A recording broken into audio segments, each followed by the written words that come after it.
Evangelho de Jesus Cristo segundo São Mateus. Glória a vós, Senhor. Naquele tempo, Pedro aproximou-se de Jesus e perguntou: Senhor, quantas vezes eu devo perdoar se o meu irmão pecar contra mim? Até 7 vezes? Jesus respondeu: Eu não te digo até 7 vezes, mas até 70 vezes 7. Porque o reino dos céus é como um rei que resolveu acertar as contas com seus empregados. Quando começou o acerto, trouxeram-lhe um que lhe devia uma enorme fortuna. Como o empregado não tivesse com que pagar, o patrão mandou que fosse vendido como escravo, junto com a mulher e os filhos, e tudo que possuía para que pagasse a dívida. O empregado, porém, caiu aos pés do patrão e prostrado suplicava: Dá-me um prazo e eu te pagarei tudo. Diante disto, o patrão teve compaixão, soltou o empregado e perdoou-lhe a dívida. Ao sair dali, aquele empregado encontrou um de seus companheiros que lhe devia apenas 100 moedas. Ele o agarrou e começou a sufocá-los, dizendo: Paga o que me deves. O companheiro, caindo aos seus pés, suplicava: Dá-me um prazo e eu te pagarei. Mas o empregado não quis saber disso. Saiu e mandou jogá-lo na prisão até que pagasse o que devia. Vendo o que havia acontecido, os outros empregados ficaram muito tristes. Procuraram o patrão e lhe contaram tudo. Então o patrão mandou chamá-lo e lhe disse: Empregado perverso, eu te perdoei toda a tua dívida porque tu me suplicaste. Não devias tu também ter compaixão do teu companheiro, como eu tive compaixão de ti? O patrão indignou-se e mandou entregar aquele empregado aos torturadores até que pagasse toda a sua dívida. É assim que meu Pai que está nos céus fará convosco, se cada um não perdoar de coração o seu irmão. Palavra da salvação. Glória a vós, Senhor. Meus amigos, nesta terça-feira, dia 5 de março, nós temos um texto aqui, hoje, de São Mateus, que nos convida ao perdão. Mas veja, esse texto aqui, ele é muito mais do que simplesmente um texto de perdão. Mas, embora o foco central desse texto seja perdão, porque toda a história começa com a pergunta de Pedro: se o meu irmão pecar contra mim, quantas vezes eu devo perdoá-lo? Até 7 vezes?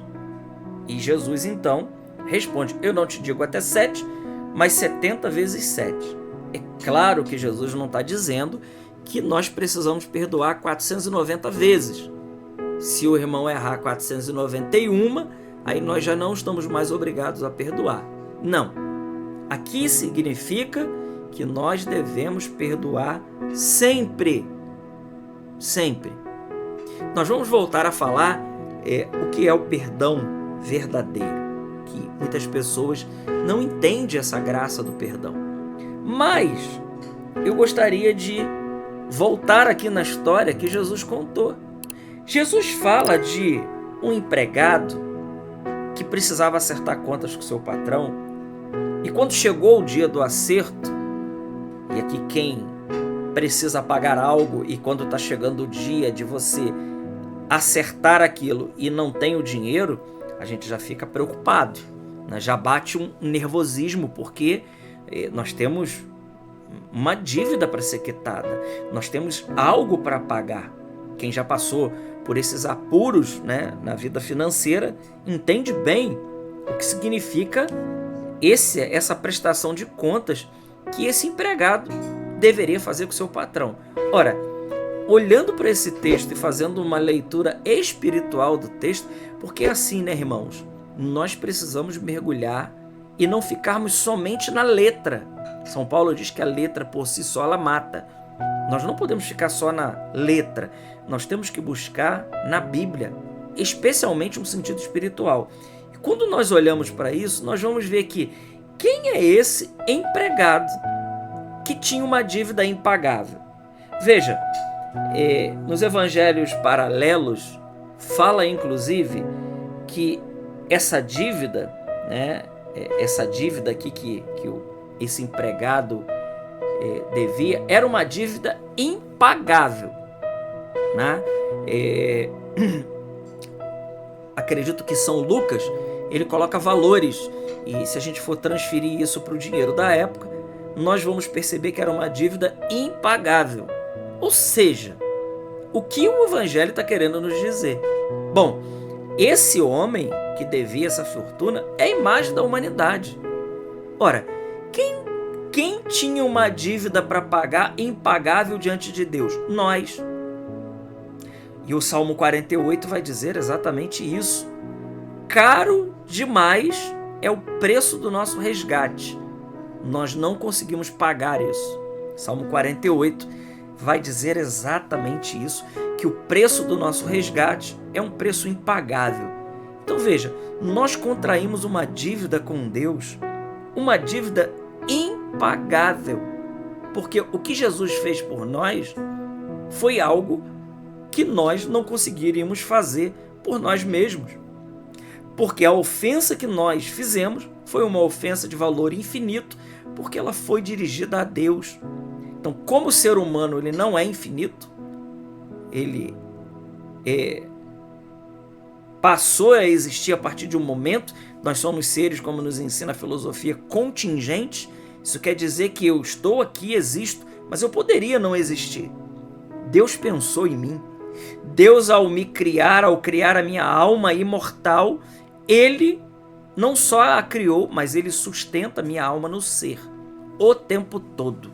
Significa dizer que Deus está pensando em mim o tempo todo. E se Ele deixar de pensar em mim em algum momento, eu caio no nada. Eu volto para o nada que eu existia. Seja na matéria, seja no espírito. Porque Deus, Ele é o Criador de todas as coisas. Então nós tínhamos essa dívida impagável com Deus. E é somente nessa ótica, somente entendendo dessa maneira, é que nós vamos olhar para o perdão de uma maneira diferente. Porque normalmente quando nos é dito que nós precisamos perdoar, e aqui não quero entrar nos méritos de o que falta de perdão causa, doenças físicas, psicológicas, psicossomáticas, são N os testemunhos que a gente se depara todos os dias com pessoas com enfermidade mesmo, graves, e que simplesmente, em alguns desses casos, o problema é simplesmente falta de perdão, mágoa, rancor e coisas do tipo, e causa mal físico mesmo.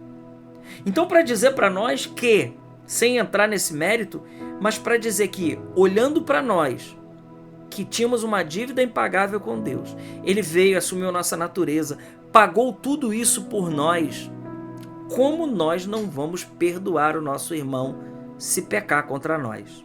Agora aqui, atenção, irmãos, né? Nós pensamos que perdoar de coração é que você precisa ficar depois lambendo aquela criatura. Não precisa. E nós sabemos que nós perdoamos de verdade, primeiro, quando nós não queremos o mal daquela pessoa. Nós não vamos pecar, né, com o pecado da ira, da irascibilidade. Nós não vamos pecar nesta área, e nem contra um pecado contra a benevolência, que inclusive é pecado mortal. Não vamos pecar nessa área. Então, já querendo o bem do irmão. E nós vamos saber que nós estamos curados disso quando nós lembrarmos daquele assunto. Nós, embora não vamos esquecer, tem coisas que nós não vamos esquecer nunca, mas isso não nos fará mais mal.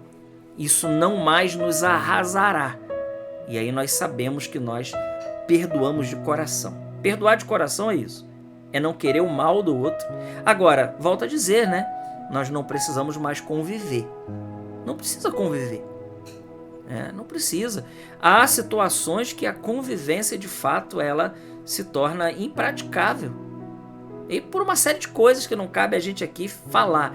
Mas para dizer que, olhando para esse texto, olhando para esse homem, que tinha uma dívida impagável que significa todos nós, e o segundo homem era aquele que tinha um outrozinho lá que devia. Inclusive São Lucas diz que ele devia apenas um dia de salário.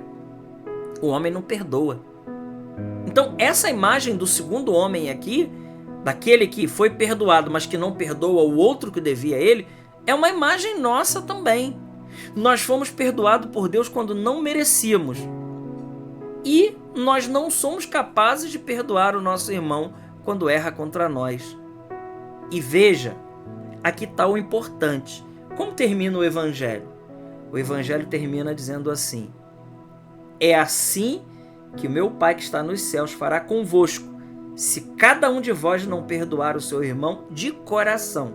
O que o Pai vai fazer conosco? O patrão indignou-se e mandou entregar aquele empregado aos torturadores, até que ele pagasse toda a sua dívida. Então aqui também tem um outro ensinamento. Aqui também nós vemos aqui embutido uma imagem do purgatório, onde nós precisamos pagar toda a dívida, quitar tudo, deixar tudo certo para que possa entrar no céu. Claro, aqui nós não estamos falando de pecado mortal, mas nós estamos falando de misérias, de inclinações, de purificações, e que o purgatório fará isso conosco. Então, até que pague toda a dívida, ou seja, até que aquela alma esteja purificada para poder ir ao convívio dos eleitos, ver Deus face a face, a visão beatífica de Deus, somente assim ela poderá entrar. Então veja, tudo começa pelo perdão. Eu quero convidar você hoje, meu irmão, minha irmã, você que me ouve nessa hora, que se você tem alguém que você precise perdoar, agora é o momento. Essa palavra não chegou aos seus ouvidos e ao seu coração à toa. Não, ela tem endereço certo. Se você precisa liberar o seu perdão para alguém, faça agora. Não seja como esse homem da parábola. E se você precisa pedir perdão, também é o momento da graça e da cura de Deus atuar na nossa vida. Glória ao Pai, ao Filho e ao Espírito Santo, como era no princípio, agora e sempre. Amém. Salve Maria Imaculada.